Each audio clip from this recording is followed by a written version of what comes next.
సినిమాలతో మీరు వస్తున్నారని న్యూస్ మీ ప్రొడక్షన్లో.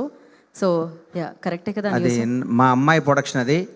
నేను వెనకాల ఉంటాను. దానికి సహకరిస్తున్న ఈటీవీ వారికి, ఈటీవీ విన్ వారికి హృదయపూర్వక ధన్యవాదాలు. నన్ను అడిగింది, నాన్న నేను మంచి సినిమా తీయాలని. ఇప్పుడున్న పరిస్థితుల్లో నేను రిస్క్ చేయను అన్నాను. ఈటీవీ విన్ వారిని అప్రోచ్ అయితే మా నితిన్, మా సాయి, మా బాపిరెడ్డి గారు అందరు కలిసి కథ ఓకే చేసి ఇచ్చారు. ఇంకొకసారి వాళ్ళకి హృదయపూర్వక ధన్యవాదాలు. 3 కాదు, ఈటీవీతో 30 సినిమాలు చేస్తాను. Thank you. Thank you Bandla Ganesh గారు. ఇప్పుడు పద్మశ్రీ బ్రహ్మానందం గారు సార్ మీరే మాట్లాడుతున్నారు. థ్యాంక్ యూ అమ్మా. ఇప్పుడు నెక్స్ట్ ఇప్పుడు నెక్స్ట్ అలీ గారు. ఈ స్క్రిప్ట్ నా చేతుల్లో లేదు, బ్రహ్మానందం గారి చేతిలో ఉంది. అలీ గారు మీరే మాట్లాడాలి ఇప్పుడు, ఆయన కోరిక మీరు. మైక్ తీసుకెళ్ళి ఆయన చేతిలో పెడుతుంటే ఆయన ఒక్కొక్కరి చేతిలో పెడతాడు తీసుకొచ్చి. అందరికీ నమస్కారం అండి.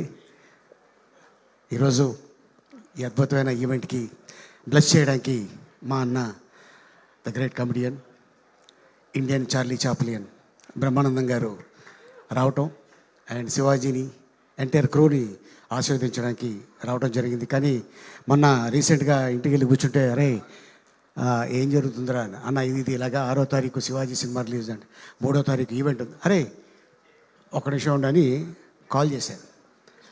ఇమ్మీడియట్గా 3వ తారీఖు నేను వస్తున్నాను రా నీ సినిమా రిలీజు ముందు రోజున అని ఆశీర్వదించడానికి. ఎందుకంటే శివాజీని చాలా చిన్న స్టేజ్ నుంచి చూసిన వ్యక్తుల్లో బ్రహ్మానందం గారు నేను. కానీ ఈ రోజున తను హీరోగా, నిర్మాతగా, తన సొంత బ్యానర్లో ఒక సినిమా చేయడం అనేది ఇది మామూలు విషయం కాదు, ఇంతమంది ఆర్టిస్టులతోటి.